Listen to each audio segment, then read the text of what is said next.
Bismillahirrahmanirrahim. Assalamualaikum warahmatullahi wabarakatuh. Apa kabar semuanya? Semoga kita semua dalam keadaan sehat walafiat. Dalam video kali ini kita akan membahas mengenai informasi sebagai bahan baku pengambilan keputusan. Peran informasi dalam pengambilan keputusan tergantung pada level keputusannya. Ada 4 level keputusan, yaitu yang pertama ada level strategik, yang kedua ada level manajemen, yang ketiga ada level pengetahuan, dan yang keempat ada level operasional. Kita akan bahas di level yang pertama, yaitu level strategik. Berkaitan dengan penentuan sejumlah tujuan, sumber daya, dan kebijakan organisasi. Level strategik ini juga memprediksi masa depan lingkungan eksternal dan internal. Harmonisasi karakteristik organisasi dengan lingkungannya. Contoh level strategik ini, tujuan perusahaan adalah dalam waktu 5 tahun menjadi penjual terbesar di dalam industri dengan menguasai 60% pasar. Nah, apa yang harus dilakukannya? Nah, itu ada di level strategik. Yang kedua, level manajemen. Pemanfaatan sumber daya secara efisien dan efektif. Yang kedua, implementasi tujuan yang ditetapkan pada level strategik atau taktik yang dijalankan biasanya bersifat jangka pendek, kurang lebih 1 tahun. Contohnya, bagaimana manajemen tingkat menengah menjalankan taktik supaya perencanaan strategi dapat dilakukan dengan berhasil. Contohnya dengan pembuatan program kerja, penyusunan anggaran, pelaksanaan dan pengukuran, pelaporan, dan analisis.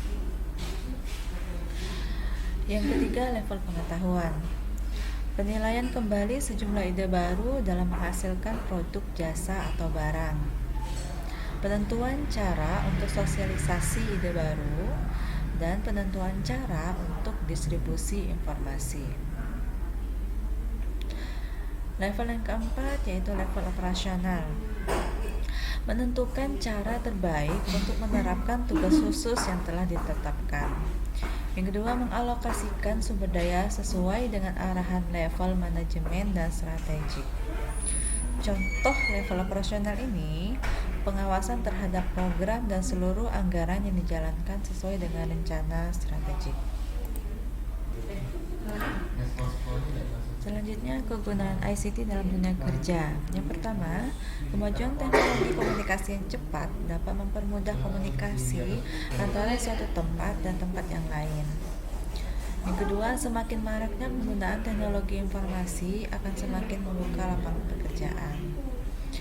Yang ketiga, bisnis yang berbasis teknologi informasi atau yang biasa disebut e-commerce dapat mempermudah transaksi-transaksi bisnis suatu perusahaan atau perorangan.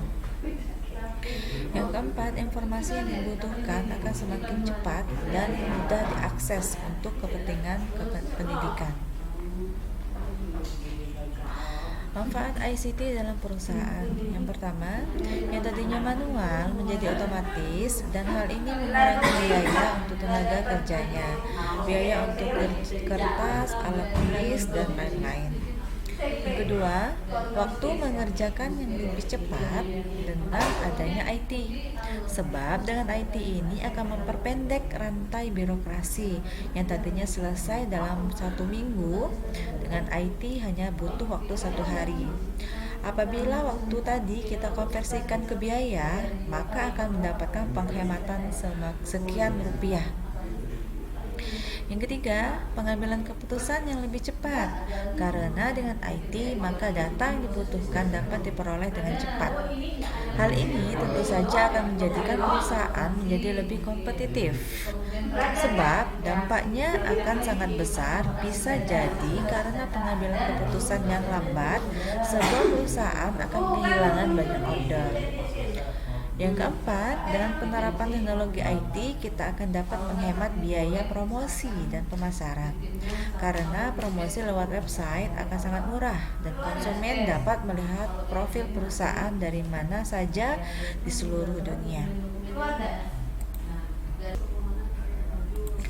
Dan manfaat yang kelima, dengan IT, maka sistem akan dapat terintegrasi di semua kantor atau perusahaan, sehingga hal ini akan dapat meningkatkan kecepatan dalam merespon sesuatu, dan pihak manajemen akan dengan cepat mengetahui kondisi perusahaannya tanpa harus berkunjung ke kantor cabang yang jauh dan memakan biaya transportasi.